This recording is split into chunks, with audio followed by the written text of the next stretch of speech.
Alright, this is the Rambo toy collection.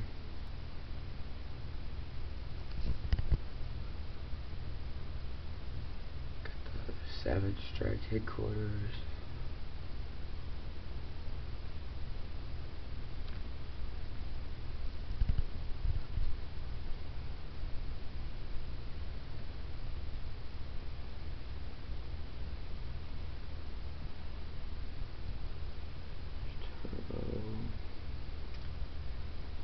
Again, these are set up in a temporary location. It's actually what used to be my sister's room before she moved out. There's 18 figures. I just have them up here because they're basically the same size.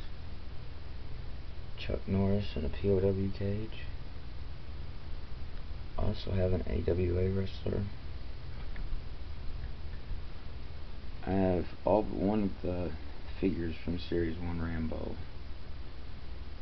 I don't have any of the Series 2. I have all the weapons and the Savage Strike headquarters from Series 1. But I don't have any of the vehicles. I have some parts from the motorcycle, but not enough to put together one. There you go. But hopefully, when I get an apartment at school, because I was living in a dorm, when I get an apartment, hopefully I'll be able to put all my collections in a permanent location. That's it.